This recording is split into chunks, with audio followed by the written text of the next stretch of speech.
नमस्कार विद्यार्थी मित्रांनो, आज आपला जो काही महत्त्वाचा पॉईंट चालू आहे, काय काय लिहिले एकदा हेडिंग वाचूया आपण सगळेच. Important of NEET chemistry. लक्षात ठेवू आपण, आज जवळपास 2 सप्टेंबर आहे, म्हणजे 8 ते 10 दिवस नीटची एक्झाम समोर आलेली आहे. कदाचित काही मुलं फर्स्ट टाइम नीटचे प्रिपरेशन करत असणार आहेत, पण सगळ्याच मुलांच्या डोक्यामध्ये एक संभ्रम असणार आहे की नीटसाठी मला काय तयार करावं लागेल, कुठले सब्जेक्ट तयार करावं लागेल, किती मार्काचं वेटेज असेल, काय असेल. तर लक्षात ठेवायचं, जे काही 720 मार्काची तुमची नीटची एक्झाम आहे, त्यामध्ये तर 50% वेटेज पूर्णच्या पूर्ण बायोला असेल, 360 मार्क. त्यामध्ये तुम्हाला फक्त आणि फक्त लक्षात ठेवायचं, एनसीईआरटी जी काही असेल, एनसीईआरटीचं जे काही टेक्स्टबुक दिले आहेत, 11वीचं 1, 12वीचं 1, ते व्यवस्थित अंडरस्टँडिंग करून वाचावं लागेल.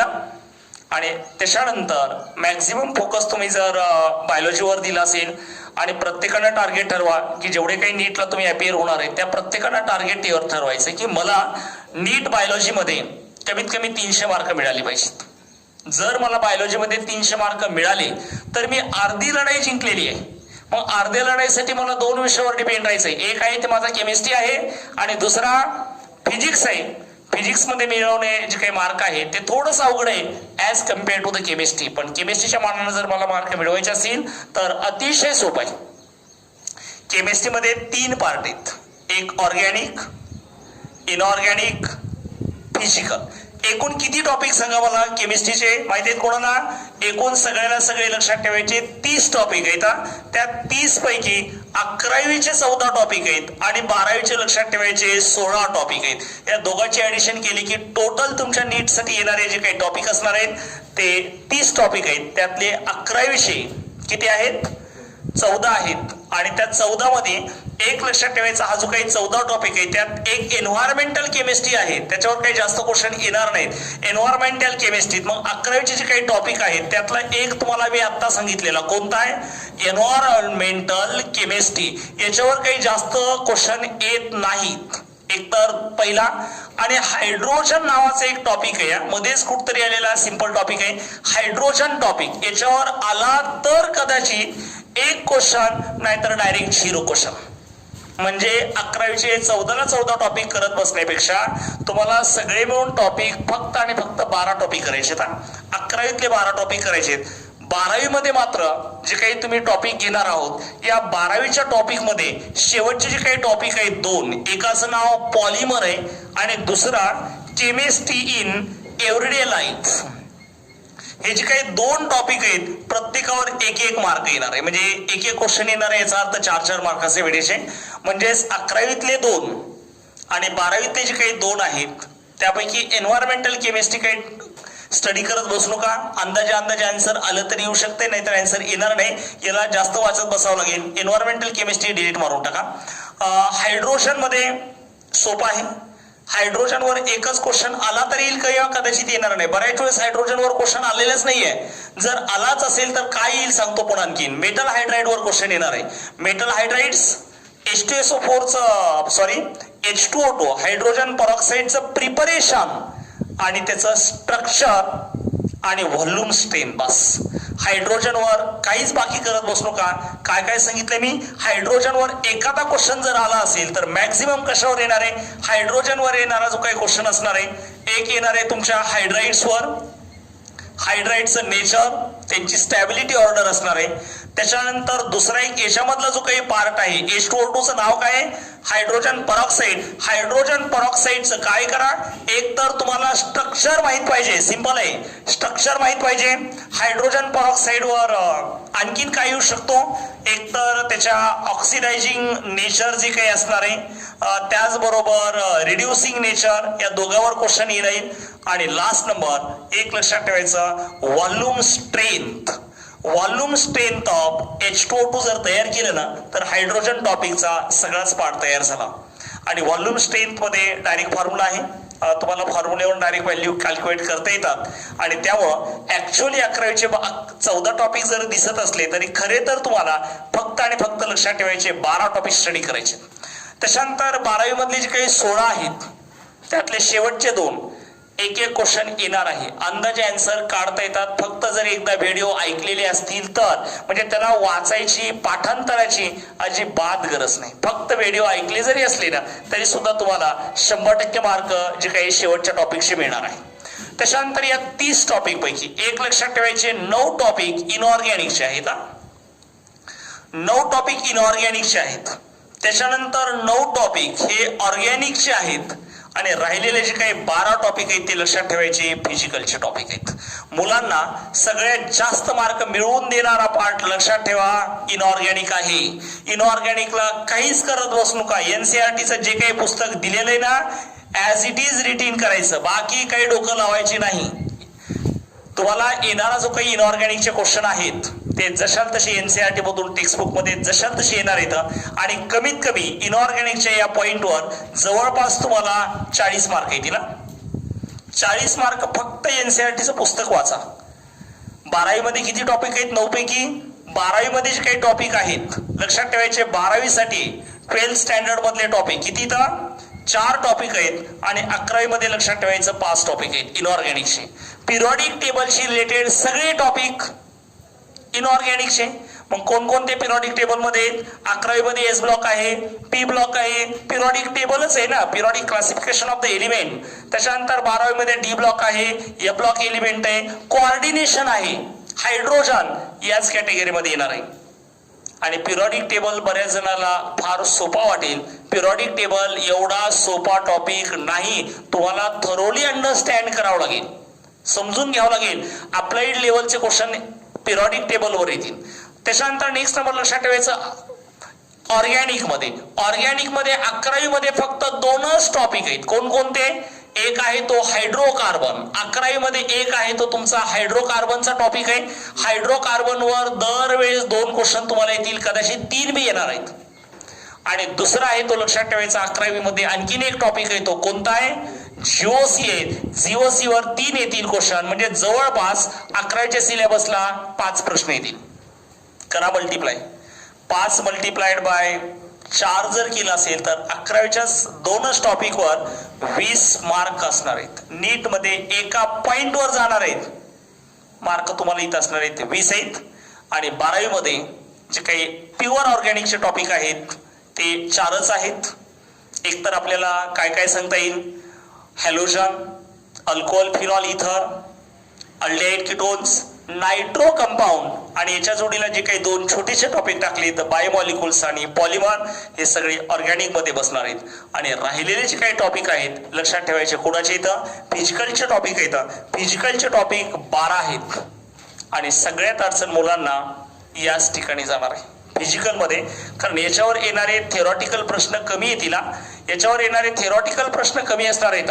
लक्षात ठेवायचं ऑर्गॅनिकला जवळपास 40 ते 50 मार्क येणार आहेत.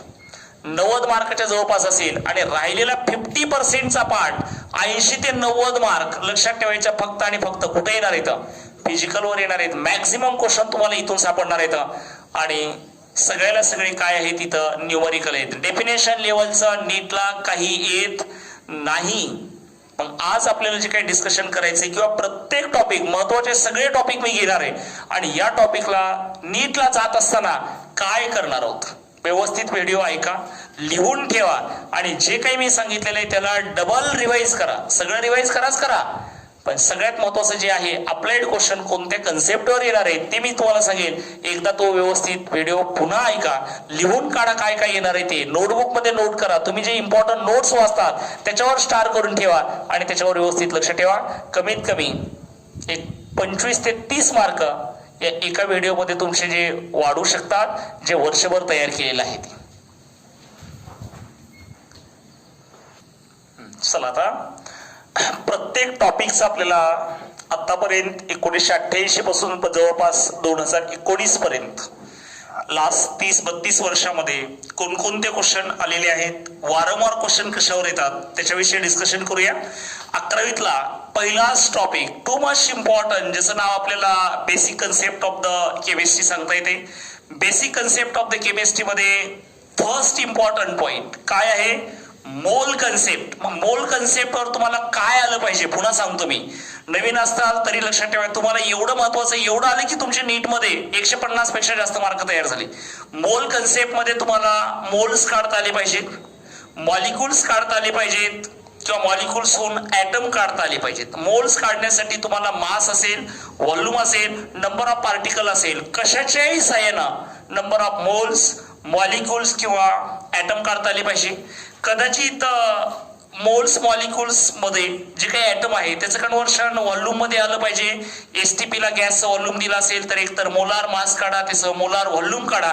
म्हणजे सगळ्यात महत्वाचा पॉइंट, टू मच इम्पॉर्टंट, याही पॉइंट मध्ये लक्षात ठेवायचं मोल कन्सेप्ट. मोल कन्सेप्ट वरचे न्यूमरिकल, थेरी नाही, न्यूमरिकल्स आले पाहिजेत.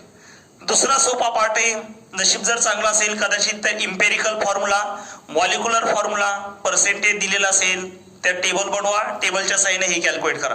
बऱ्याच वेळेस एखादा एलिमेंट निसर्गात आढळत असताना आयसोटॉप फॉर्म मध्ये आढळतो. मग त्याचा अव्हरेज काढायसाठी काय केलेलं आहे, एक फॉर्म्युला आहे ऑलरेडी. काय दिलेला होता, percentage of A multiplied by त्याचं काय असेल mass number plus percentage of B multiplied by त्याचं मास नंबर डिवायडेड बाय 100 ठेवून तुम्हाला अव्हरेज ॲटॉमिक मास काढता आला पाहिजे. आणि त्याच्यानंतर आणखीन एक टू मच इम्पॉर्टंट पॉईंट ज्याला आपल्याला काय सांगता येईल, स्टायकोमेट्री सांगता येईल. स्टायकोमेट्री म्हणजे calculation based on balanced chemical equation. Balanced chemical equation वर आधारित काय आहेत हे पर्टिक्युलरली कॅल्क्युलेशन आहेत. आणि ते काढत असताना तुम्हाला लिमिटिंग आणि एक्सेस ऑफ द रिएक्टंट हे काढता आलं पाहिजे. एवढे पॉईंट जर तुम्ही केले असेल तर सम बेसिक कन्सेप्टचे तुमचे जे 8 मार्क आहेत ते लक्षात ठेवायचे तयार झाले. आणखीन एक जात असताना पुन्हा सांगेल तुम्हाला की या टॉपिक मध्ये काही लॉज येतात ज्याला तुम्ही laws of the chemical combination सांगता. त्या laws of the chemical combination वर प्रश्न येत नाहीत. त्यामुळे तो लॉ एवढा डिटेल करण्याची गरज नाही, कारण आहेतच त्यामध्ये स्टेटमेंट आहेत. स्टेटमेंटवर क्वेश्चन अजिबात काही येणार नाहीत. आणि जर लॉ ऑफ केमिकल कॉम्बिनेशनवर आलाच बिचारा तर डाल्टन्स लॉ जे आहे, सॉरी अव्होगाड्रोज लॉ, तर अव्होगाड्रोज लॉवर एखाद्या वेळेस क्वेश्चन येणार आहे. तो ऑलरेडी या मोल कन्सेप्ट मध्ये. त्याच्यानंतर नेक्स्ट नंबर टॉपिक जो आहे अगेन टू मच इम्पॉर्टंट, याचं सुद्धा नीट साठी लक्षात ठेवायचे 2 क्वेश्चन कंपल्सरी असतील आणि त्याच्यावर तुम्हाला 8 मार्क मिळणार आहेत. मग 8 मार्क मला जर ॲटॉमिक स्ट्रक्चर या टॉपिकवरून मला मिळवायचे असेल तर काय काय करावं लागेल. ॲटॉमिक स्ट्रक्चरच्या टॉपिक मध्ये लक्षात ठेवायचं की रेडिएशन जे आहेत किंवा इलेक्ट्रॉन आहे, बऱ्याच जणांनी सुरुवातीला काही काही थेरीज मांडल्या, त्याच्यावर एक सुद्धा क्वेश्चन येणार नाही. बोर्स थेरीच्या अगोदरचं काहीच वाचायचं नाही. स्टार्टिंग तुम्ही डायरेक्टली काय करायचे, बोर्स ॲटॉमिक मॉडेलहून करायचे. मग बोर्स ॲटॉमिक मॉडेल जर तुम्ही चालू केला तर बोर्स ॲटॉमिक मॉडेलमध्ये calculation of radius direct formula आहे, calculation of velocity of electron, calculation of energy of the electron. बस बोर्स मॉडेलमध्ये काय येणार आहे, इलेक्ट्रॉनची रेडियस काढा, त्या इलेक्ट्रॉन कोणत्या सर्क्युलर ऑर्बिटमध्ये रिव्हॉल्व्ह व्हायला लागलाय, तो इलेक्ट्रॉनची व्हेलॉसिटी काय असेल किंवा त्या इलेक्ट्रॉनकडे असणारी एनर्जी कॅल्क्युलेट करा. म्हणजे बोर्स मॉडेल पासून चालू करायचं, बोर्सच्या मॉडेलच्या अगोदरचं काहीच येणार नाही. बोर्स मॉडेल झाल्यानंतर असं लक्षात आलं की इलेक्ट्रॉन नेमका वेव्ह आहे का इलेक्ट्रॉन नेमका पार्टिकल आहे. प्लँक्सनं सांगितलं काय, प्लँक सांगतो काय की एस इलेक्ट्रॉन काय असलं पाहिजे, इलेक्ट्रॉन वेव्ह सारखा असला पाहिजे. मग वेव्ह सारखा जर असेल तर इलेक्ट्रोमॅग्नेटिक रेडिएशन मध्ये इलेक्ट्रॉनला काय असले पाहिजे, फ्रिक्वेन्सी असली पाहिजे. इलेक्ट्रॉनकडे काय असेल, एनर्जी असेल, इलेक्ट्रॉनला वेव्हलेंथ असेल. मग लाईटची वेव्हलेंथ काढायसाठी E=h न्यू, तो जो काही फॉर्म्युला आहे त्याच्यावर न्यूमरिकल येऊ शकतात. न्यूमरिकल फ्रिक्वेन्सी काढा, व्हेलॉसिटी काढा, वेव्हलेंथ काढा. इलेक्ट्रोमॅग्नेटिक रेडिएशन मध्ये काय स्टडी करायचे, calculation of the lambda, calculation of new आहे, कॅल्क्युलेशन ऑफ द न्यू बार. म्हणजे एकतर इलेक्ट्रोमॅग्नेटिक रेडिएशन कडे असणारी एनर्जी, त्याची वेव्हलेंथ, कदाचित त्यांचा वेव्ह नंबर हे कॅल्क्युलेट करता आलं पाहिजे. फोटो इलेक्ट्रिक इफेक्ट वर सुद्धा अशाच पद्धतीचं न्यूमरिकल येतील. त्याच्यानंतर काही कालावधीनंतर लक्षात आले किंवा इलेक्ट्रॉन नेमका वेव्ह आहे तर काही प्रॉपर्टी तो दाखवत नाही, याचा अर्थ तो पार्टिकल असला पाहिजे. आणि पार्टिकल जर असेल तर 2 थेरी ऑलरेडी तुमच्या फिजिक्स मध्ये आल्या. एक आहे ती हायझनबर्ग अनसर्टन्टी प्रिन्सिपल, त्यासाठी फॉर्म्युला आहे डेल्टा एक्स वाला. आणि दुसरा कोणता आहे, पार्टिकल आणि ड्युएल नेचर जर लाईटचं आहे that is Heisenberg uncertainty principle आहे. आणि आणखीन एक त्याच ठिकाणी थेअरी येणार आहे ज्या ठिकाणी आपण इलेक्ट्रॉनला व्हेव बी म्हणणार आहेत आणि पार्टिकल सुद्धा म्हणणार आहे. It is known as a de Broglie's equation. De Broglie's equation lambda calculate करण्यासाठी असेल. त्याच्यानंतर कंटिन्यू क्वेश्चन जो वारंवार तुम्हाला आलेला आहे quantum number, 4 quantum number, principal, azimuthal, magnetic आणि spin quantum number. Spin quantum नंबरचा आणि अगोदरच्याचा काही पार्ट नाही, पण 3 क्वांटम नंबर एकमेकावर आधारित आहेत. तुम्हाला स्पिन क्वांटम नंबर सोडून बाकीचे क्वांटम नंबर काढता आले पाहिजेत. 4 मार्काला क्वेश्चन येणार आहे. इमॅजिन करा, सोपा क्वेश्चन आहे. न्यूमेरिकल वरच्यात कॅल्क्युलेशन आहेत, याच्यात कॅल्क्युलेशन अजिबात नाहीत. आणि लास्ट, ॲटॉमिक ऑर्बिटल कोणत्या टाईपचे असतात, ते भरणार कसे येतं आणि त्याच्यावर आधारित तुम्हाला काय कॅल्क्युलेट करायचंय, त्या एखाद्या एलिमेंटचं इलेक्ट्रॉनिक कॉन्फिगरेशन काढता आलं पाहिजे. एवढं जर तयार केलं असेल तर या ठिकाणी जे दाखवलेले तुम्हाला किती मार्क आहेत, ॲटॉमिक स्ट्रक्चरचे 8 मार्क आणि some basic concept of the केमिस्ट्रीचे 8 मार्क. 11वीच्या 2च टॉपिकवर 16 मार्काचे क्वेश्चन येणार आहेत. एवढं फक्त व्यवस्थित तयार करा. जर लिहिलं नसेल तर स्क्रीनशॉट काढून ठेवायचा आणि एवढंच कॉन्सन्ट्रेट करायचं. नाव सिअर दॅट थर्ड टॉपिक ज्याला आपण पिरियॉडिक टेबल वगैरे म्हणतो, शॉर्टमध्ये मी सांगितलेलं आहे. कुठला पिरियॉडिसिटी. पिरियॉडिसिटीमध्ये अनेक पद्धतीच्या थिअरीज वगैरे मांडलेल्या आहेत, त्याच्यावर क्वेश्चन अजिबात येणार नाही. Long form of the periodic table आहे, त्याच्या अगोदरचं तर काहीच येणार नाही. आणि लॉंग फॉर्मच्या पुढं काय येणार आहे नीट ऐकायचं.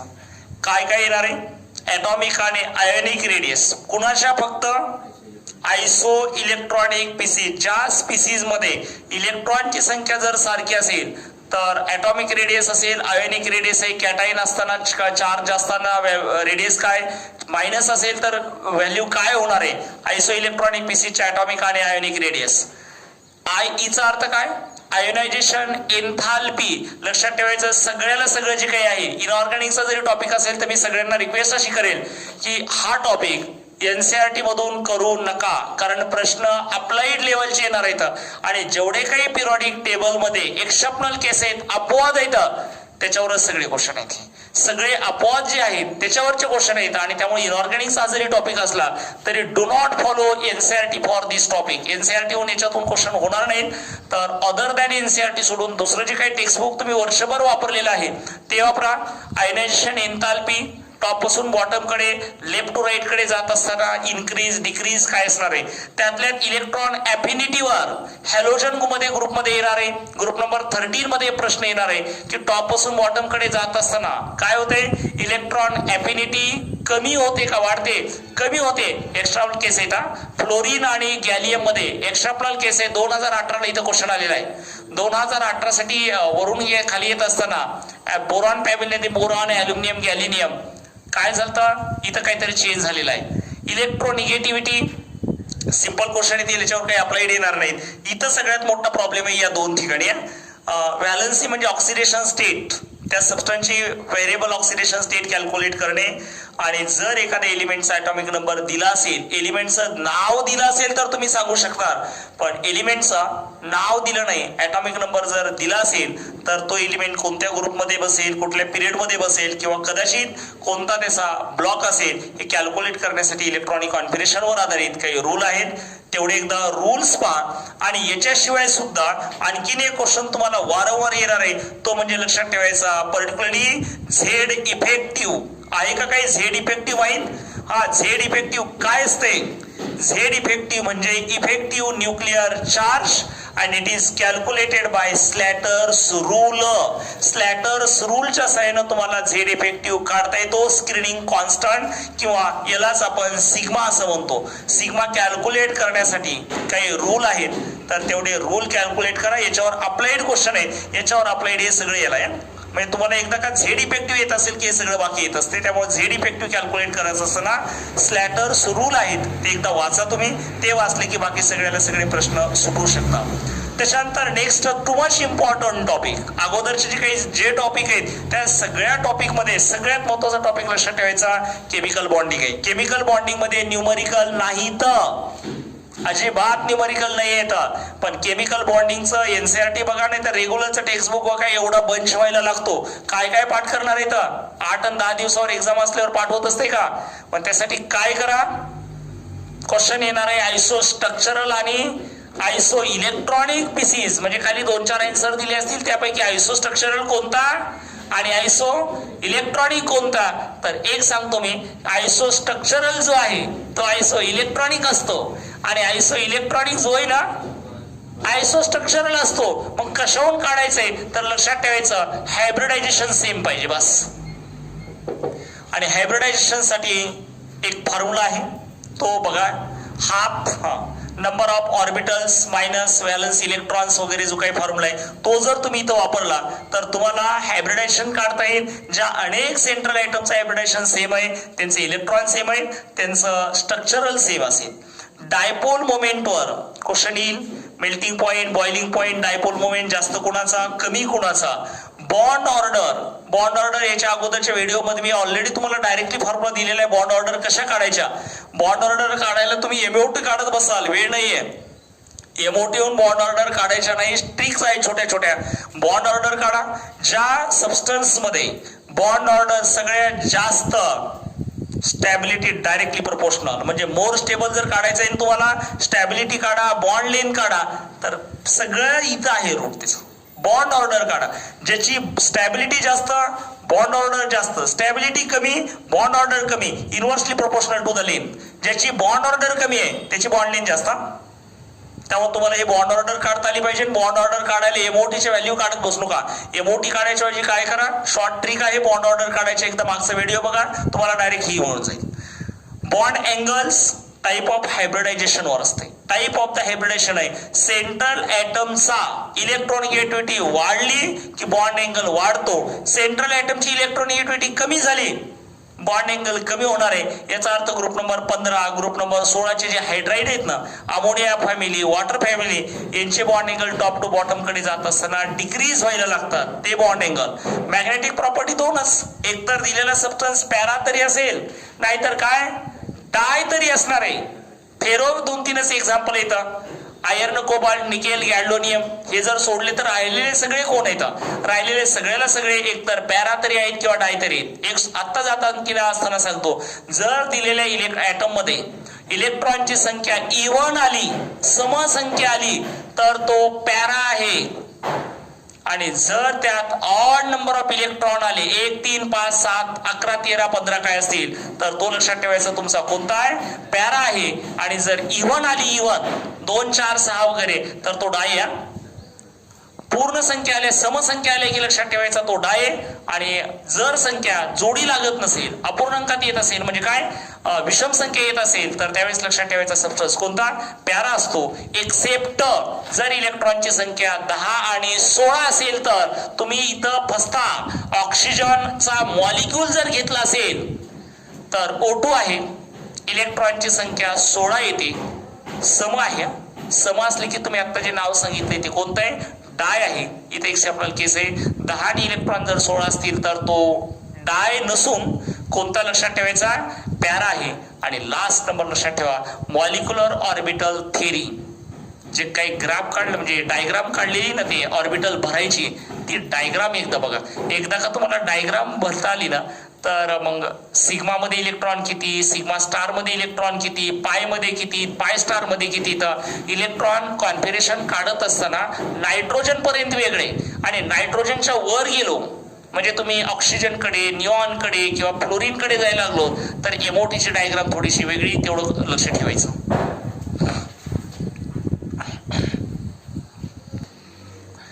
Now here that topic number 5, states of the matter. So 11वीला फार सोपा टॉपिक आहे, ज्यामध्ये अनेक गॅस लॉस आहेत. तर काय काय सांगायला नीट आहे का. आता स्टेट्स ऑफ मॅटरवर फक्त तुम्हाला एकच क्वेश्चन येणार आहे, ज्या ठिकाणी तुम्हाला 4 मार्क असणार आहेत. अनेक लॉ आहेत, बॉईस लॉ आहे, चार्ल्स लॉ आहे, अवोगॅड्रोज लॉ आहे, गे-लुसॅक्स लॉ आहे. प्रश्न वारंवार फक्त गॅस लॉ झाले की दोघांवरच येतात. Graham's law of the diffusion of the gas आणि Dalton's law of the partial pressure. Boyle's तुम्ही तयार करता, तुम्ही चार्ज तयार करता, अविगड्रोज तयार करता किंवा गेलुसॅक्स तयार करता आणि प्रश्न येतात त्याच्यामध्ये रेग्युलरच्या बोर्डाच्या पुस्तकामध्ये ग्राम्स लॉ नाही 11वी मध्ये, हा एनसीईआरटी मधून तुम्हाला तयार करावा लागेल आणि याच्यावरचे न्यूमरिकल येणार आहेत. Graham's law of the diffusion आणि Dalton's law of the partial pressure. त्याच्यानंतर नेक्स्ट नंबर लक्षात ठेवायचा ideal gas equation. Ideal gas equation PV equal to NRT जरी असलं तर आयडियल गॅस इक्वेशन वर आधारित न्यूमरिकल येणार आहेत. व्हॉल्यूम काढणे, नंबर ऑफ मोल्स काढणे, टेम्परेचर काढणे, एका टेम्परेचर दिला असेल तर दुसरं टेम्परेचर काढणे. त्याच्यानंतर वांडरवाल्स इक्वेशन जे रेग्युलर मध्ये बोर्डात घेतलेलं असेल किंवा नसेल पण वांडरवाल्स इक्वेशन घ्यावंच लागेल. नीट 2018ला वांडरवाल्स इक्वेशन येऊन गेलेलं आहे. ए किंवा बी कॉन्स्टंटची व्हॅल्यू सांगा म्हणून आलेला आहे. काही वेळेस वांडरवाल्स इक्वेशन लिहा म्हणूनच प्रश्न आलेला आहे. एवढा सोपा लो लेवलचा क्वेश्चन तुम्हाला या स्टेट्स ऑफ द मॅटर वर येणार आहे. आणि खालचा जो शेवटचा पॉईंट तुम्हाला दिसायला लागलाय, मला वाटतं फिजिक्स मध्ये ऐकल्यासारखं वाटतंय का? Kinetic theory of the gases, types of the molecular speed, most probable velocity आहे. त्याच्यानंतर वेगवेगळ्या 3 टाईपचे जे काही व्हेलॉसिटी आहेत ना, हा याच ठिकाणचा क्वेश्चन आहे. हा कुठं स्टडी करायचा आहे तुम्हाला? पर्टिक्युलरली तुमच्या kinetic theory of the gases physics मध्ये स्टडी करायचंय. एवढंच तयार करा या स्टेट्स ऑफ द मॅटरवर, एक क्वेश्चन तुमचा तयार झालेला असेल. त्याच्यानंतर नेक्स्ट नंबर लक्षात ठेवायचा स्टेट बोर्ड वाल्यासाठी हा टॉपिक ऑलरेडी तुम्ही 12वी मध्ये स्टडी केलेला आहे. थर्मोडायनेमिक्स. थर्मोडायनेमिक्स बोर्ड साठी जास्त मार्क आला होता, 5 मार्काला होता. नीट साठी सुद्धा याचं वेटेज सर्वात जास्त आहे, जवळपास 8 मार्क असेल. मग काय स्टडी करा? How to calculate the work done. दोनच पद्धतीने वर्क डन काढता येते, आयसोथर्मल रिव्हर्सिबल आणि फक्त आयसोथर्मल असताना. जर गॅस असेल तर गॅस साठी W equal to minus delta nRT वापरायचं वर्क डन कॅल्क्युलेट करत असताना. त्याच्यानंतर बऱ्याच जणांनी 12वी संपत असताना किंवा तुम्ही बोर्ड साठी तयारी करत असताना स्टेटमेंट पाठ केलेत. मी लिहित असताना इथं नीट ऐका काय दिलंय. मॅथमॅटिकल स्टेटमेंट म्हणजे मला फॉर्म्युले माहित पाहिजेत. फर्स्ट लॉ असेल तर delta U equal to the Q plus W. Second law जर तुमच्याकडे थर्मोडायनेमिक्सचा जर असेल तर डेल्टा एस टोटल बरोबर delta S system plus delta S surrounding greater than 0 हा व्हॅल्यू असेल. किंवा एन्ट्रॉपी कॅल्क्युलेट करत असताना तुमचा थर्ड लॉ असणार आहे. त्याच्यानंतर टाइप ऑफ द एन्थाल्पी बऱ्याच डेफिनेशन आहेत. काय संबंध नाही बाकीच्या डेफिनेशन होऊन. तुम्हाला कंबशन माहित पाहिजे. कंबशनचा अर्थ काय? जाळणे का जळणे? जाळणे. दुसऱ्याला जाळायचं असेल तर तो कंबशन आहे. स्वतः जळत असताना आपण जळत असतो. कंबशन साठी लक्षात ठेवायचं डाव्या साईडला 1 मोल घ्यायचा, फॉर्मेशनला उजव्या साईडला 1 मोल घ्यायचा आहे. आणि बॉन्ड एन्थाल्पी होऊन क्वेश्चन जर आला असेल तर उत्तर चुकतात. बऱ्याच वेळेस क्वेश्चन येऊन गेलाय. तुम्ही डेल्टा एच काढत असताना काय करता? Summation of enthalpies of the product minus summation of the enthalpies of the कोण असते? रिएक्टंट. पण जर बॉन्ड एन्थाल्पी असेल तर प्रोडक्ट मायनस रिएक्टंट न घेता रिएक्टंट मायनस काय करायचं आहे? प्रोडक्ट घ्यायचं आहे.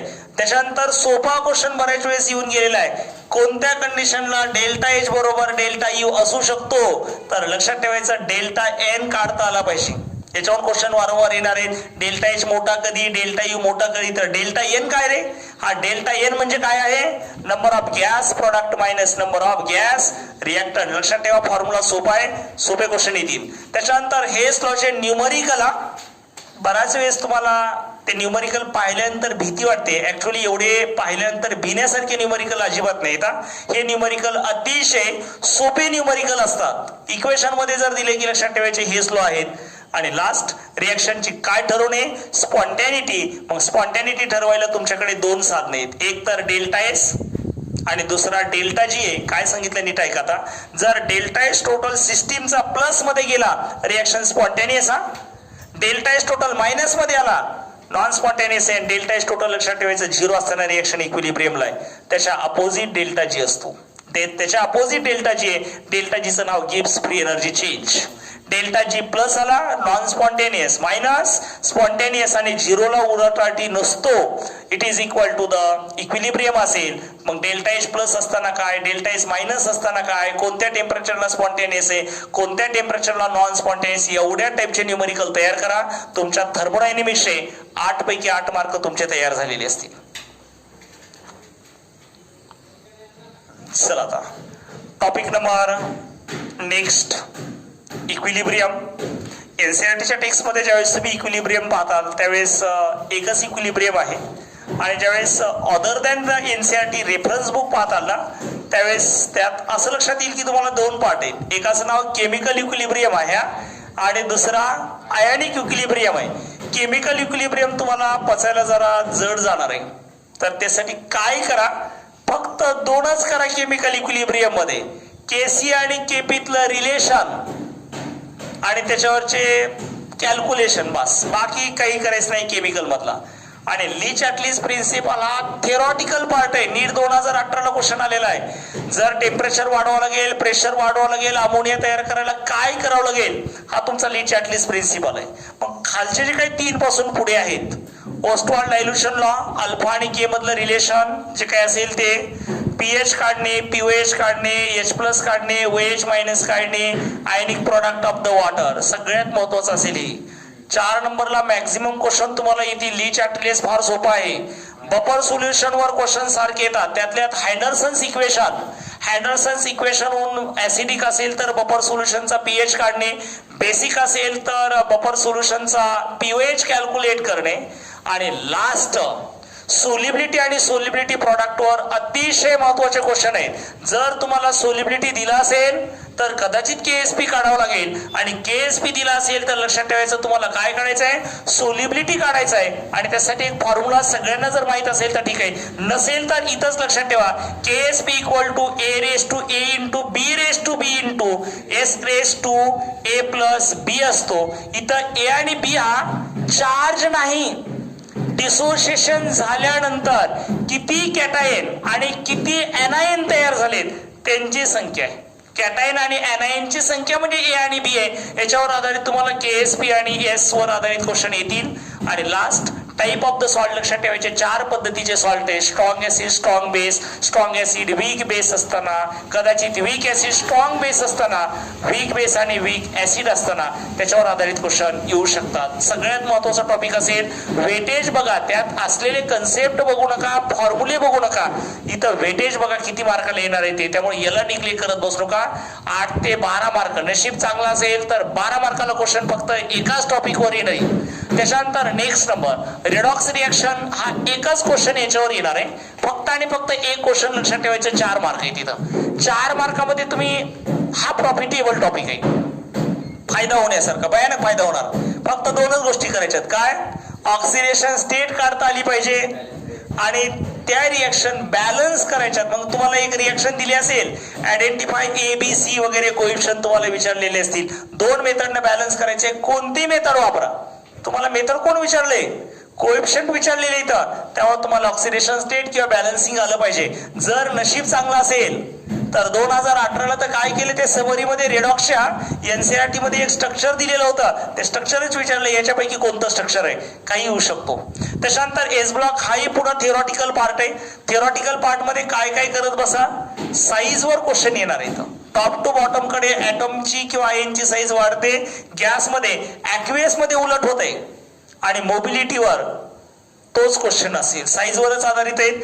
आणि सगळ्यात महत्वाचे जे काही क्वेश्चन येणार आहेत, एक तर सोलिबिलिटी असेल किंवा स्टॅबिलिटी आहे कुणाची, कार्बोनेट, बायकार्बोनेट, सल्फेट, त्यांची एन्थाल्पी ऑफ द हायड्रेशन वगैरे. एवढं जर तुम्ही तयार केलं तर एस ब्लॉक वरचे काही येणारे क्वेश्चन असतील ते एक क्वेश्चन तुम्हाला, म्हणजे जवळपास 4 मार्काचे क्वेश्चन या ठिकाणी तयार झालेले असतील.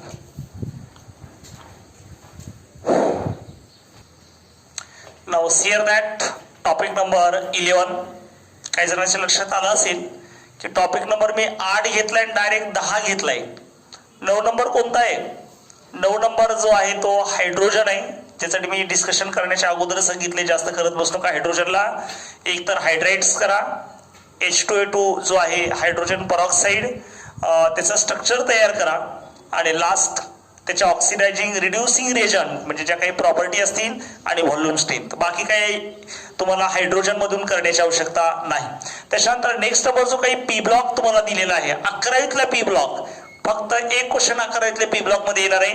आणि त्याचं वेटेज किती मार्कासाठी आहे, 4 मार्कासाठी. काय काय स्टडी करायची की अगोदर तुम्हाला त्या पी ब्लॉक मधले ऍटॉमिक साईज, त्यातल्या ग्रुप नंबर 13 जो आहे, ग्रुप नंबर 13 ला प्रॉब्लेम आहे, त्यामुळे त्याचे ऍटॉमिक साईज, त्याचं इलेक्ट्रॉनिक कॉन्फिगरेशन, त्याचे आयोनायझेशन पोटेन्शियलचे व्हॅल्यू, इलेक्ट्रॉनिगेटिव्हिटी, इंट्रोडक्शन मध्ये सगळं ऍटॉमिक साईजच्या खाली करा. ऍटॉमिक साईज म्हणल्यावर फक्त ऍटॉमिक साईज करू नका, तर ऍटॉमिक साईज मध्ये ग्रुप नंबर 13 चा जो प्रॉब्लेम आहे, आयोनायझेशन एन्थाल्पी, इलेक्ट्रॉनिगेटिव्हिटी ग्रुप नंबर 13 साठी मॅक्झिमम.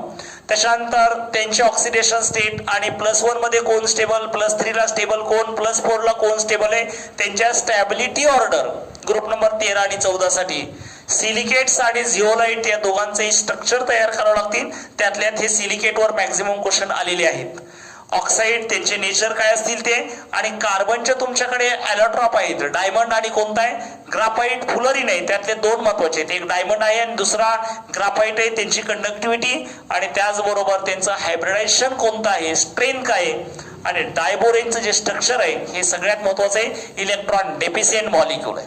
त्याच्यानंतर next to much important topic of 11 standard, ज्याला मी जीओसी शॉर्ट मध्ये लिहिले, जवळपास 3 क्वेश्चन असतील याच्यावर, आणि याचे मार्क जे येणार आहे ते एक्झाम साठी लक्षात ठेवायचे. किती? 12 मार्कासाठी असणार आहे. एक क्वेश्चन कंपल्सरी असेल, आयपीएससी नेम. 12वीचे रिपीटर वाले वगैरे मुलं मला म्हणतील सर आम्हाला आयपीएससी नेम येत नाही का? हे 11वीचा आयपीएससी नेम येणार नाही, हे 12वीला अप्लाइड लेवलचा आयपीएससी नेम असेल. म्हणजे ज्या कंपाऊंड मध्ये फंक्शनल ग्रुपची संख्या 2 किंवा कदाचित 2 पेक्षा जास्त असेल, डबल बॉन्ड असेल, ट्रिपल बॉन्ड असेल, अशा आयपीएससी नेमची स्टडी करावं लागेल. त्याच्यानंतर आणखीन याच जीओसी मध्ये येणार आहे तो तुमचा आयसोमेरिझम. आयसोमेरिझम मध्ये काय काय येऊ शकतात, आयसोमेरिझम मध्ये एक येणार आहे ते तुमचा किटोइनॉल टॉटोमेरिझम. किटोइनॉल टॉटोमेरिझमवर क्वेश्चन येईल, म्हणजे फंक्शनल आयसोमरवर येणार नाहीत, पोझिशनवर येणार नाहीत. एकतर किटोइनॉल टॉटोमेरिझमवर यायला लागेल, दुसराही लक्षात ठेवायचा मेटामार्सवर येईल, मेटामेरिझमवर येणार आहे. त्याच्यानंतर नंबर 3 जो काही येणार आहे कन्फॉर्मेशनवर येईल.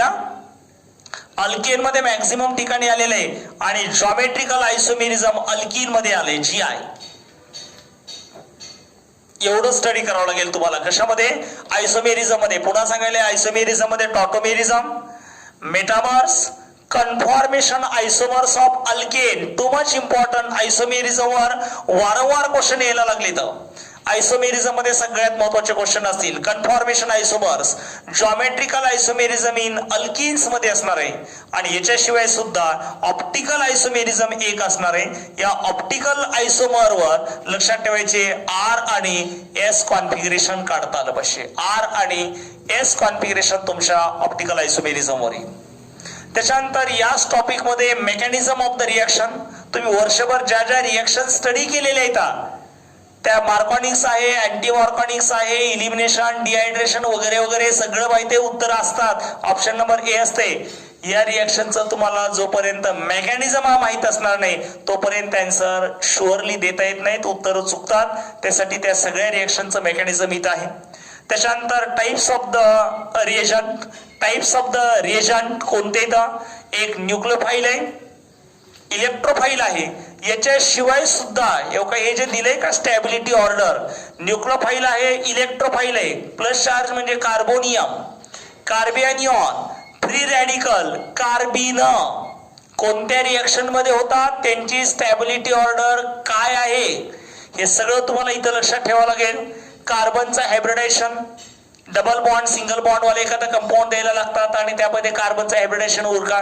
कार्बनला 4 सिंगल बॉन्ड sp3, एखादा डबल बॉन्ड sp2, एखादा ट्रिपल बॉन्ड sp असेल. त्या कंपाऊंड मध्ये सिग्मा बॉन्ड किती, पाय बॉन्ड किती. लक्षात ठेवायचं कोणते दोन आयटम जोडत असताना पहिल्यांदा सिग्मा तयार होईल, सिग्मा असल्यानंतर पाया. म्हणजे तुम्हाला जर डबल बॉन्ड किंवा ट्रिपल बॉन्ड दिसला की याचा अर्थ 2 ला 2 पाय किंवा 2 ला 2 काय नाही तर 3 ला 3 पाय नाही येतं. एक त्यातला सिग्मा असतो, राहिलेले सगळे पाय असतात. ऍक्टिव्हेटिंग ग्रुप कोणते, बेन्झिनचे. डिऍक्टिव्हेटिंग ग्रुप कोणते, ऑर्थो पॅरा डायरेक्टिंग कोणता आहे, मेटा डायरेक्टिंग कोणता आहे. आणि स्ट्रेंथ ऑफ द ऍसिड वर वारंवार क्वेश्चन येईल की कोणता ऍसिड स्ट्रॉंग आहे, कोणता ऍसिड वीक आहे. इन्क्रीजिंग ऑर्डर वापरा, डिक्रीजिंग ऑर्डर वापरा. आणि या ऍक्टिव्हेटिंग आणि डिऍक्टिव्हेटिंग ग्रुप मध्ये plus I minus I effect माहित पाहिजे तुम्हाला ऍक्टिव्हेटिंग आणि डिऍक्टिव्हेटिंग मध्ये. त्याच्यानंतर plus R minus R resonancing effect. Mesomeric effect, हे जे काही इफेक्ट आहेत हे या टॉपिकवर येणार आहेत. आणि त्यामुळे पुढे एकदा लक्षात ठेवा, हा टॉपिक तुम्हाला सर्वात जास्त मार्क केमिस्ट्री सेकंड मध्ये मिळवून देणार आहे, जवळपास 12 मार्क असतील. त्याच्यानंतर पूर्ण मॅक्झिमम बायोच्या मुलांना सगळ्यात महत्वाचा टॉपिक 11वीतला जो आहे तो हायड्रोकार्बन आहे. कारण 11वीच्या केमिस्ट्रीवर आधारित 12वी आहे, 4 टॉपिक. आणि त्याच्यानंतर तुमचं जे काही सगळे फ्युचर बायो ग्रुपच्या मुलांचं आहे सगळं सेकंड पेपरवर आहे. हायड्रोकार्बन मध्ये जात असताना सगळ्यात महत्वाचं काय करा, कन्फॉर्मेशन आयसोमर्स. कन्फॉर्मेशन मध्ये इक्लिप्स आणि स्टॅगर्ड फॉर्म व्यवस्थित अंडरस्टँड करा, त्यांची स्टॅबिलिटी. मग तो इथेन मध्ये असेल किंवा कदाचित ब्युटेन मध्ये असेल किंवा सायक्लोहेक्झेन मध्ये बोट आणि शेअर्ड फॉर्म. ऊर्स रिएक्शन आहे.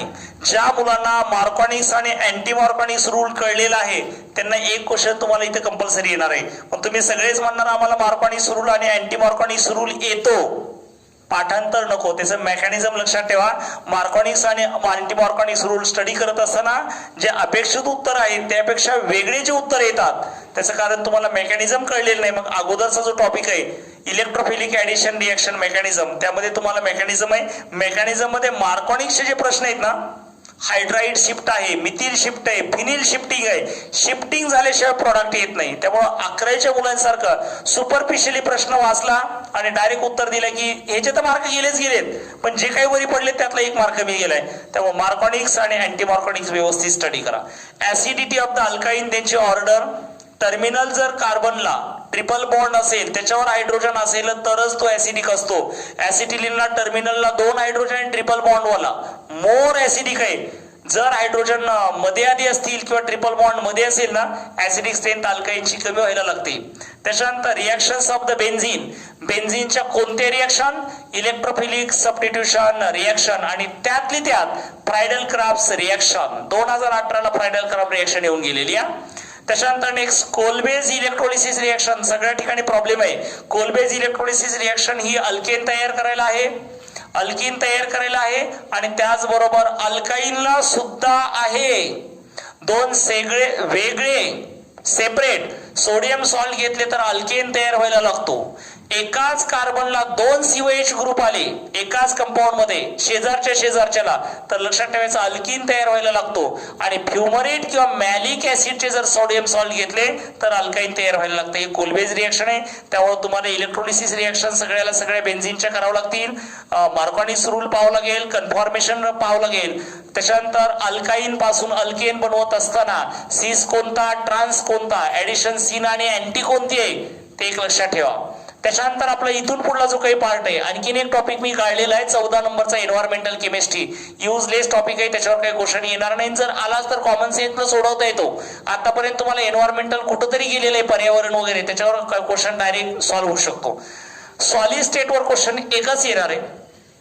कशावर आधारित, टाईप ऑफ द सॉलिड. तुम्ही म्हणणार काय, क्रिस्टलाइन अमॉर्फस, त्याच्यावर येत नाही.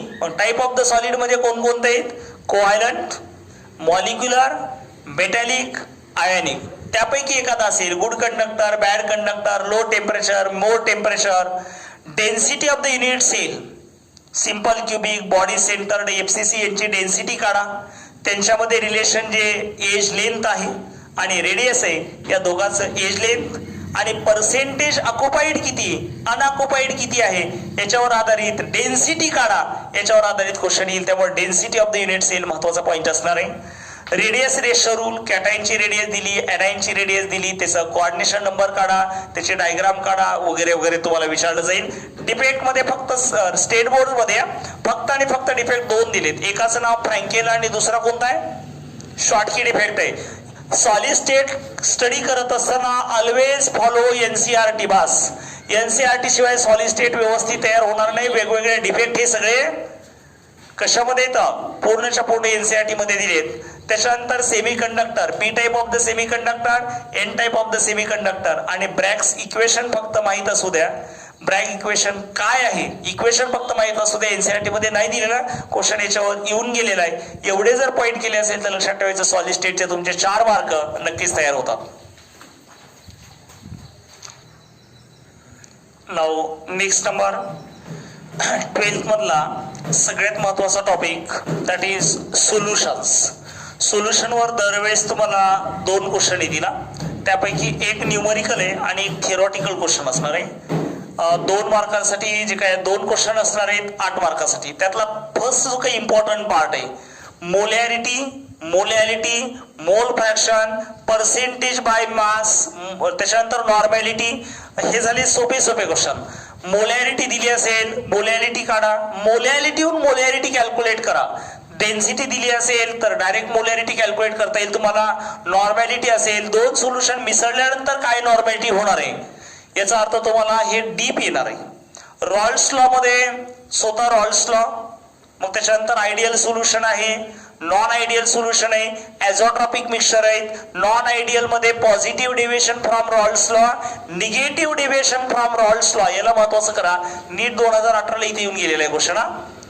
Colligative properties all 4 colligative property, त्यांचे सगळे फॉर्म्युले, ऑस्मॉटिक प्रेशर जे शेवटचं आहे त्याचे जे काही लॉज आहेत आणि त्याचबरोबर सगळे सेल्स वगैरे इथे येणार आहे. क्वांटा फॅक्टर म्हणजे तुमचा आय. एवढं जर तयार केलं असेल तर लक्षात ठेवायचं सोल्युशन मध्ये तुमचे 8 मार्क तयार असतील. त्याच्यानंतर इलेक्ट्रोकेमिस्ट्री थोडासा टॉपिक लेंदी आहे. इलेक्ट्रोकेमिस्ट्री स्टार्ट करण्याच्या अगोदर पुन्हा सांगतो याच्यामध्ये हेनरीज लॉ जो आहे solubility of the gas is directly proportional to the partial pressure. याच्यावर आतापर्यंत क्वेश्चन आलेले नाही. तुम्हाला येईलच असं नाही, काही आला तर सहज सॉल्व्ह करता येणार आहे. आता बोर्डसाठी येऊन गेलेलं आहे तुम्हाला. K equal to the solubility equal to K into the P. Simple question आहे, हेनरीवर येत नाही. त्याच पद्धतीने इलेक्ट्रोकेमिस्ट्री मध्ये काही सेल दिले आता. प्रायमरी व्होल्टाईक सेल, मग ड्राय सेल आहे, त्याच्यानंतर लेड अकोम्युलेटर आहे, फ्युएल सेल आहे, हायड्रोजन इलेक्ट्रोड आहे, कॅलोमेल इलेक्ट्रोडवर असे क्वेश्चन येत नाहीत. मग काय महत्वाचं आहे इलेक्ट्रोमध्ये सगळ्यात महत्वाचा कोलरुज लॉ. सारखे क्वेश्चन कोलरुज लॉवरचे आलेले इथं. न्यूमरिकल आले सगळ्याला सगळे. Variation of the lambda. Lambda म्हणजे मोलार कंडक्टिव्हिटी आणि कंडक्टिव्हिटी विथ द डायल्युशन. लक्षात ठेवायचं डायल्युशन वाढवल्याच्या नंतर कंडक्टिव्हिटी वाढते तर काय कमी होत आहे कंडक्टिव्हिटी, आणि जे काही तुमचं रिलेशन असेल विथ द डायल्युशन हे लक्षात ठेवावं लागेल. कंडक्टिव्हिटी जी आहे ती वेगळी आहे आणि मोलार कंडक्टिव्हिटी वेगळी आहे. Molar conductivity total number of ions वर आहे, डायरेक्टली प्रोपोर्शनल असते. पण फक्त कापा कंडक्टिव्हिटी आहे इनव्हर्सली प्रोपोर्शनल आहे. एका एमएल मध्ये किती आयन्स आहे त्याच्यावर आधारित आहे, त्यामुळे दोघांचं रिलेशन वेगळं असेल. याच्यावर आधारित ग्राफ आहे, तो तुमचा कोलरुज लॉ असतो. त्याच्यानंतर इलेक्ट्रोलिसिस रिॲक्शन. एका पर्टिक्युलर इलेक्ट्रोलिसिस केल्याच्या नंतर NaCl आहे, KCl आहे, K2SO4 आहे. तर एनोडवर काय आणि कॅथोडवर काय, तर पुन्हा लक्षात ठेवा कॅथोडवर कोण लिबरेट असतो कॅटायन. अनेक कॅटायन जर असतील तर त्या अनेक कॅटायन मध्ये ज्याचा ई स्टँडर्ड जास्त आहे ना तो कॅथोडवर, आणि अनेक एनायन मध्ये ज्याचा ई स्टँडर्ड कमी तो एनोडवर असतो. फॅराडेज लॉ स्टेटमेंट नको. फॅराडेज लॉज फर्स्ट पार्ट आहे, फॅराडेज लॉ सेकंड पार्ट आहे. मला फॅराडेज लॉचे न्यूमरिकल पाहिजेत. न्यूमरिकल वर सगळे क्वेश्चन येणार आहेत.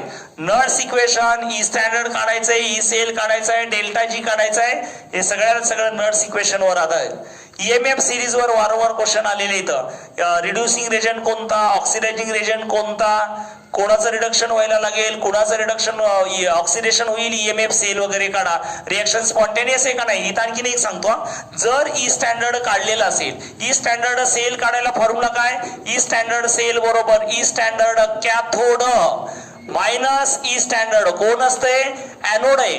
जर ई स्टँडर्ड काढल्यानंतर जर पॉझिटिव्ह आला तर रिएक्शन स्पॉन्टेनियस आहे, आणि ई स्टँडर्ड कॅल्क्युलेट केल्यानंतर जर कोण मायनस मध्ये आला असेल तर लक्षात ठेवायची रिएक्शन नॉन स्पॉन्टेनियस असेल.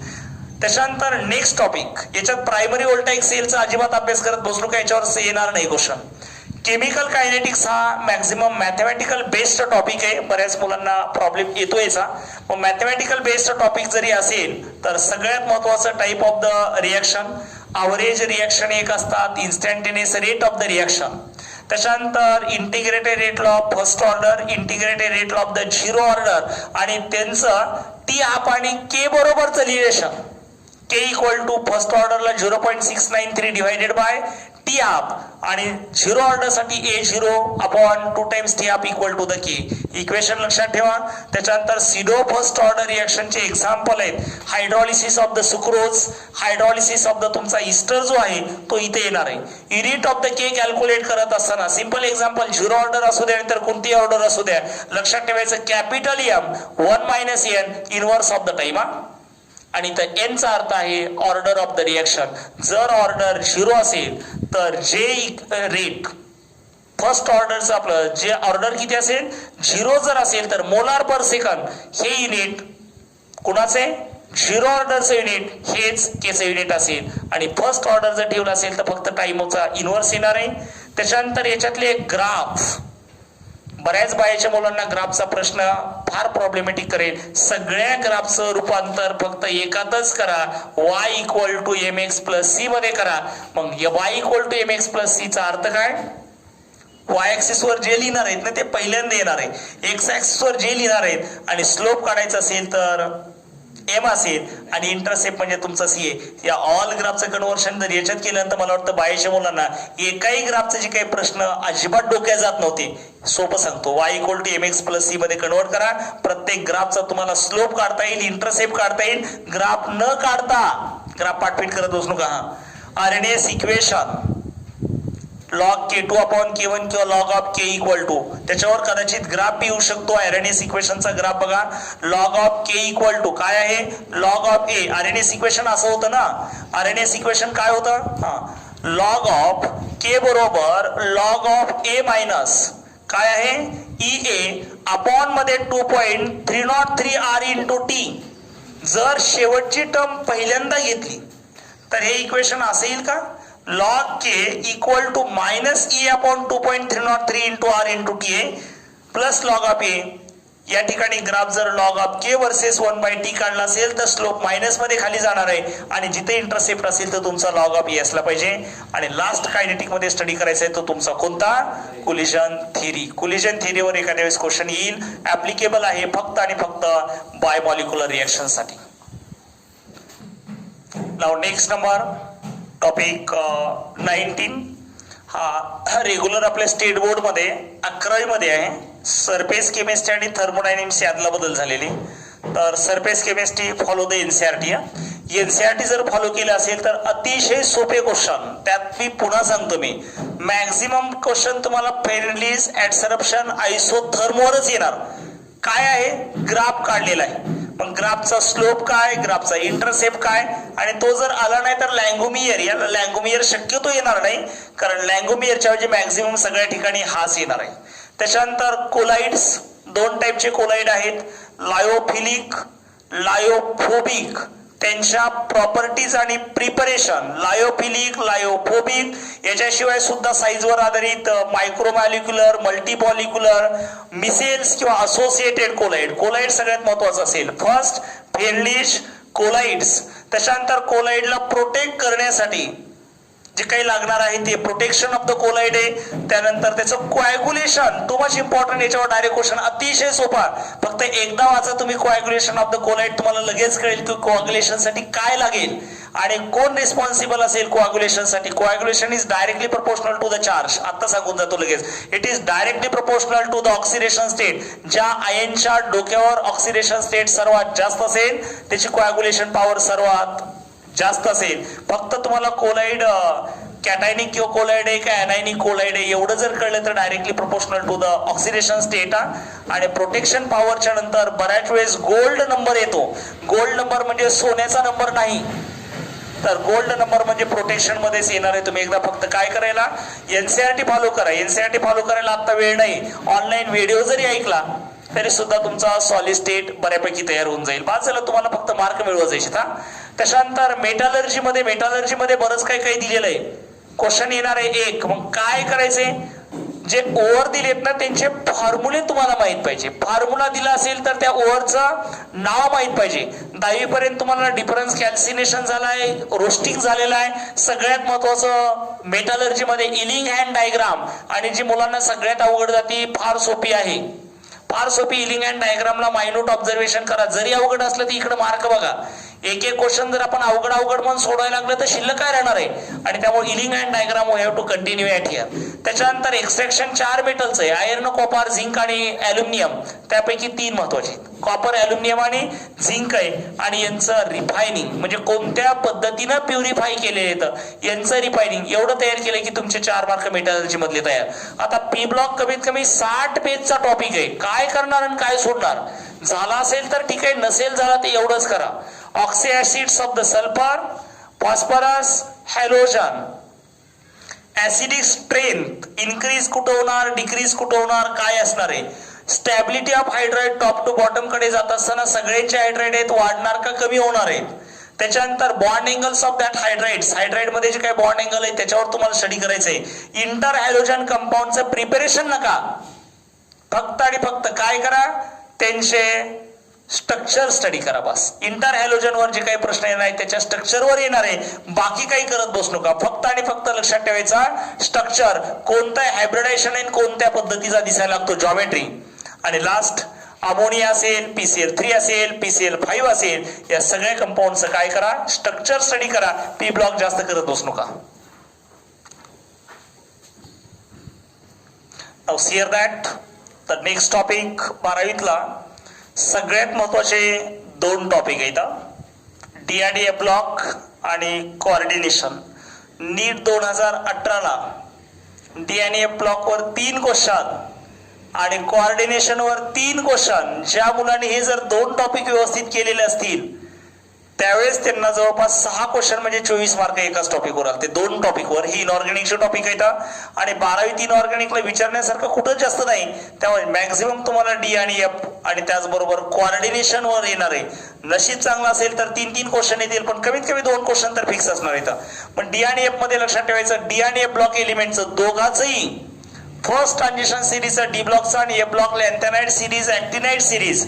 त्याचं काय करायचं तुम्हाला, इलेक्ट्रॉनिक कॉन्फिगरेशन पार्ट पाहिजे. जरी एफ ब्लॉकला अडचणी आल्या तरी सुद्धा सांगायला लागलोय. फुल फिल्ड एफ मध्ये 14 इलेक्ट्रॉन असलेले एलिमेंट कोणते, हाफ फिल्ड एफ मध्ये किती 7 इलेक्ट्रॉन कोणते, आणि कोणत्या एलिमेंट मध्ये एफ ऑर्बिटल मध्ये 1 सुद्धा इलेक्ट्रॉन नाही, तेवढं तरी इलेक्ट्रॉनिक कॉन्फिगरेशन पार्ट करा. त्याच्यानंतर प्रॉपर्टीज सगळ्या स्टडी करायच्या नाही. तुम्हाला ऑक्सिडेशन स्टेट आली पाहिजे, सोपी आहे, फार अवघड नाहीये. लॅन्थेनाइडचे असेल, ऍक्टिनाइड असेल, डी ब्लॉक, ए ब्लॉक सगळ्याशीचा कलर ऑफ दीज, सगळ्यांचे कलर. कॅटलिस्ट कोणता सबस्टन्स किंवा एलिमेंट कोणत्या ठिकाणी कॅटलिस्ट म्हणून वापरला आहे, आणि मॅग्नेटिक प्रॉपर्टीज, बोर्स मॅग्नेटॉन जे काही युनिट आहे ते म्यू किंवा पाय इफेक्टिव्ह आहे. स्पिन मॅग्नेटिक मोमेंटम काढायला अंडररूटचा n+2 वाला फॉर्म्युला आहे. लक्षात ठेवायचा, mu effective equal to under root n bracket मध्ये n+2. याच्यावर आधारित क्वेश्चन तुम्हाला वारंवार यायला लागले. हा स्पिन क्वांटम नंबर काढ, सॉरी स्पिन मॅग्नेटिक मोमेंटम काढायचा एवढा फॉर्म्युला लक्षात ठेवा. आणि इथं n चा अर्थ आहे काय, अनपेअर्ड इलेक्ट्रॉन. स्पेअर्ड इलेक्ट्रॉन घ्यायचे नाही तर it is equal to unpaired electron. D ऑर्बिटलचे कप्पे किती असतात सांगा, डी ऑर्बिटलचे एकूण कप्पे किती येतात, 5 आहेत. इलेक्ट्रॉन भरत असताना 1 असेल तर 1च भरा, 2, 3, 4, 5 अनपेअर्ड इलेक्ट्रॉन असे मोजायचे. आणि एकदा का 5 इलेक्ट्रॉन डी मध्ये भरले की जर 6 आला तर अनपेअर्ड किती, 6 नाही, पेअर्ड 1 झाला ना, राहिलेले 4 येतात. 2 इलेक्ट्रॉन याच्यात भरले 8 निकेल मध्ये, अनपेअर्ड इलेक्ट्रॉन असे मोजायला चालू करा. तर त्यामुळे एनची व्हॅल्यू इथं काय आहे, अनपेअर्ड इलेक्ट्रॉन्स. त्याच्यानंतर नेक्स्ट KMnO4 आणि पोटॅशियम डायक्रोमेट, हे दोघेही काय येतं, ऑक्सिडायझिंग एजंट आहेत. आणि याच्या प्रॉपर्टीज सगळ्यात महत्वाच्या. याच्यावर एक क्वेश्चन कंपल्सरी येणार आहे एक्झामला जाण्याच्या अगोदर. एक्झाम कोणत्याही वर्षीच्या असू द्या, KMnO4 आणि पोटॅशियम डायक्रोमेटच्या रिएक्शनवर एक प्रश्न अगोदरच येणार आहे. याला व्यवस्थित तयार करायचं, कंपल्सरी क्वेश्चन आहे. त्याच्यानंतर लॅन्थेनाइड वर मॅक्झिमम विचारला असेल तर लॅन्थेनाइड कॉन्ट्रॅक्शन, डिटेलचा अर्थ काय, लॅन्थेनाइड कॉन्ट्रॅक्शन कशामुळे झाले, काय कारण आहेत, त्याचे परिणाम काय, कॉन्सिक्वेन्सेस आणि त्याचे इफेक्ट. मग त्या ठिकाणी एक तर फॉर्मेशन ऑफ केमिकल ट्विन्स येणार आहेत किंवा बेसिसिटी ऑफ द लॅन्थेनाइड येणार आहे. त्यामुळे लॅन्थेनाइड कॉन्ट्रॅक्शन व्यवस्थित तयार करून ठेवा. त्याच्यानंतर आणखीन त्याच्यासारखाच फार महत्वाचा टॉपिक म्हणजे तुमचा कोऑर्डिनेशन कंपाऊंड आहे.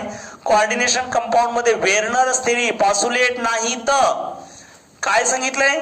एक्सपेरिमेंटल इव्हिडन्सेस म्हणजे फॉर्म्युला दिलेला असेल, सिल्वर नायट्रेट बरोबर रिएक्शन झाला असेल तर त्याचा फॉर्म्युला काय येणार आहे वगैरे वगैरे. एक्सपेरिमेंटल इव्हिडन्सेस प्रश्न कसे सोडायचे ते नीट वाचा आणि त्याच्यानंतर वेर्नर थेअरीवरचे क्वेश्चन तुम्हाला येतील. ते कळणार बी नाही की वेर्नर थेअरीवर क्वेश्चन आहे. तो वेर्नर थेअरीवर असतो. सिल्वर नायट्रेटचे रिएक्शन झाल्यावर क्लोराईड आयन तयार करणे वगैरे white PPT. Types of the ligand आहेत दिलेले भरपूर. आपलं रेग्युलरचं पुस्तक वापरलं तरी चालेल. आयपीएसी नेम हा आलाच पाहिजे. आयपीएसी नेमहून एक तर स्ट्रक्चर काढा, स्ट्रक्चरहून आयपीएसी नेम काढा. व्हीबीटीचा अर्थ काय? Valence bond theory. Valence bond theory 5 कंपाऊंडचे स्ट्रक्चर दिलेले येतं. त्याची मॅग्नेटिक प्रॉपर्टी, त्याची जॉमेट्री कोणती, त्याच्यानंतर high spin complexes, low spin complexes इथे येणार आहे. Application of the crystal field theory एक तर कशासाठी? कलर ऑफ द कॉम्प्लेक्स ठरवायला किंवा दिलेला कंपाऊंड हा पॅरा आहे किंवा तुमचा कोणता आहे? डायमॅग्नेटिक आहे. याच्याशिवाय सुद्धा सीएफएसी कॅल्क्युलेट करणे. सीएफएसी चा अर्थ काय? Crystal field splitting energy calculate करावं लागेल. T2G आणि EG ऑर्बिटल मध्ये T2G आणि EG ऑर्बिटल याचं कॅल्क्युलेशन तुम्हाला आलं पाहिजे. अतिशय सोपं कॅल्क्युलेशन आहे. फक्त काय करा? समजून घ्या. तुम्ही जर पाठांतर करायला लागले तर नीटच्या पेपरमध्ये पाठांतर महत्व नाही, समजलेलं किती महत्वाचं आहे. आयसोमेरिझम बऱ्यापैकी मोठा आहे पण करावं लागेल. स्ट्रक्चरल आयसोमेरिझम आहे, स्टिरो आयसोमेरिझम आहे. स्टिरो मध्ये 2 आहेत, ऑप्टिकल आणि तुमचा कोणता आहे? जॉमेट्रिकल. हे करावंच लागेल. आणि स्टॅबिलिटी, सेंट्रल मेटल ॲटम बदललाय, लिगॅंड बदललाय तर त्यापैकी कोणता कॉम्प्लेक्स मोर स्टेबल असेल. आणि ऑर्गॅनोमेटॅलिक कंपाऊंड मध्ये सिग्मा बॉन्डेड कॉम्प्लेक्स आणि त्याचबरोबर कोणता आहे? पाय बॉन्डेड कॉम्प्लेक्स तुम्हाला स्टडी करावं लागते. Now next number topic haloalkanes. आपल्या 12वी मध्ये सेकंड मधला हा पहिलाच टॉपिक आहे. हॅलो अल्केन्स आणि हॅलो अरिन्स. याच्यावर फक्त एक क्वेश्चन येईल तुम्हाला 4 मार्कासाठी. काय काय येईल यामध्ये? SN1 reaction. SN1 रिएक्शन एक तरी असेल किंवा कदाचित SN2 असेल. मेकॅनिझम लिहावं येणार नाही तर त्याच्यावर अप्लाइड क्वेश्चन येणार आहेत. त्याच्यानंतर सगळ्या सबस्टिट्यूशन रिएक्शन. SN म्हणजे सबस्टिट्यूशन रिएक्शन ना. एक एक्झाम्पल तुम्हाला SN1 आणि SN2 जरी सांगितलं असेल तर ऑल सबस्टिट्यूशन रिएक्शन. R आणि S कॉन्फिगरेशन फार महत्वाचं असेल, याच्यावर वारंवार यायला लागले. त्याच्यानंतर अल्किल हॅलाइडची तुमची काय असेल? रिएक्टिव्हिटी ऑर्डर असेल. आणि याच्याशिवाय सुद्धा ग्रिग्नार रिजनच्या अनेक रिएक्शन येतात. ग्रिग्नार रिजन पासून वेगवेगळे कंपाऊंड तयार करणे. अल्कोहोल फिनॉल इथर फार महत्वाचा टॉपिक असेल. अल्कोहोल मध्ये ऍसिडिटी ऑफ अल्कोहोल आणि phenols. Maximum acidity of phenol वर क्वेश्चन येईलच. हा क्वेश्चन आलेले आहेत, वारंवार तुम्हाला विचारलेला आहे. Acidity directly proportional to the K, पण पीके असेल तर इनव्हर्सली प्रोपोर्शनल आहे. ज्याचा के जास्त तो मोर ऍसिडिक, पीके ज्याचा कमी आहे ना तो सुद्धा मोर ऍसिडिक आहे. ऑक्सिडेशन आणि dehydration of the alcohol. Dehydration of alcohol म्हणजे सल्फ्युरिक ऍसिडची रिएक्शन आहे. रिएक्शन व्यवस्थित पहा. अप्लाइड क्वेश्चन याच्यावर विचारलेला असेल. डबल बॉन्ड कोणत्या जागेवर येईल नीट बघावं लागेल. इंटरमिडिएट कार्बोनियम आयन आहे. फिनॉल कंपल्सरी करायचा. फिनॉलवर एक प्रश्न येणार आहे. फिनॉल टाळायचा नाही. एक क्वेश्चन तुम्हाला कंपल्सरी फिनॉलवर येणारच आहे. फिनॉल आहेच काय? 4 प्रिपरेशन आणि 4-5 रिएक्शन येतात. मग कशाला टाळत बसता फिनॉलला? फिनॉल टू मच इम्पॉर्टंट आहे. नीट 2018 ला आलेला होता क्युमिनचं preparation. Phenol how prepared from the cumene. Oxidation केल्यानंतर इथरची रिएक्शन कोल्ड HI बरोबर काय? वेगवेगळ्या पद्धतीचे जर इतर असतील ब्रँच वाले तर त्यावेळेस कोल्ड असताना काय, हॉट असताना तर अल्किल आयोडाइडच मिळणार येतं. त्याच्यानंतर विलियमसन सिंथेसिस ऑफ द इथर आणि अल्कोहोलची आयोडोफॉर्म टेस्ट आहे. माहिती आहे कोणाला? कोणता अल्कोहोल आयोडोफॉर्म टेस्ट दाखवतो की ज्या अल्कोहोलच्या दुसऱ्या कार्बनला OH आहे. 30 टेस्ट तुमच्या अल्डेहाइड कीटोनला, 30 टेस्ट अल्डेहाइड कीटोनला आहे. या टेस्टला अल्डेहाइड कीटोन मध्ये हॅलोफॉर्म टेस्ट नाव देतात. हॅलोफॉर्म टेस्ट म्हणजे दुसरा तिसरा काहीच नसून कोणती ती? आयोडोफॉर्म टेस्ट आहे. अल्डेहाइड कीटोन कार्बोक्सिलिक ऍसिड मध्ये लक्षात ठेवायचं तुम्हाला 2 क्वेश्चन येतील. त्यापैकी एक क्वेश्चन नेम्ड रिएक्शन, नाव असलेल्या रिएक्शन वर येणार आहे. मग त्यात अल्डॉल असेल, कॅनिझोरोज आहे, वुल्फ किश्नर आहे, किलेमेन्सन्स, रोझेनमंड, स्टेपन आहे, इटार्ड आहे. बऱ्याच नावाच्या रिएक्शन येतात. या नावाच्या रिएक्शन वर एक क्वेश्चन असेल. त्याच्यानंतर ऑक्सिडायझिंग प्रॉपर्टी ऑफ अल्डेहाइडचा अर्थ काय माहितीये? Reaction with Tollens reagent, reaction with the Fehling solution किंवा रिएक्शन विथ द कोण आहे? चिप्स बेस इथं असेल. आणि ऍसिडिक प्रॉपर्टीवर म्हणजे ऍसिडिक स्ट्रेंथ कार्बोक्सिलिक ऍसिडवर म्हणजे कोणता ग्रुप जोडल्यानंतर कार्बोक्सिलिक ऍसिडची ऍसिडिक स्ट्रेंथ वाढेल, कोणता ग्रुप जोडल्यावर कमी व्हायला लागेल, त्याचं नाव लक्षात ठेवायचं ऍसिडिक स्ट्रेंथ. याच्यापेक्षा कार्बोक्सिलिक ऍसिडवर वेगळा क्वेश्चन येणार नाही. Now next topic that is amines. Regular बोर्डमध्ये नायट्रोजन कंटेनिंग कंपाऊंड जो आहे तो 3 पार्टमध्ये डिव्हाइड केलेला आहे. एक नायट्रो अल्केन्स, अमाइन्स आणि डायझोनियम सॉल्ट. मी आता सांगायला लागलोय तुम्हाला की बोर्डसाठी जरी 3 पार्ट असेल तर नायट्रो अल्केन हा पार्ट एनसीईआरटी मध्ये नाही, त्यामुळे नायट्रो अल्केन करायचं नाही. मग तुम्हाला या टॉपिकमध्ये अमाइन्स मध्ये काय काय स्टडी करायचंय, बेसिसिटी ऑफ द अमाइन्स. नीट 2018 ला क्वेश्चन याच्यावर येऊन गेलेला आहे. कदाचित तुमचं नशीब चांगलं असेल तर बेसिसिटी ऑफ अमाइन असेल.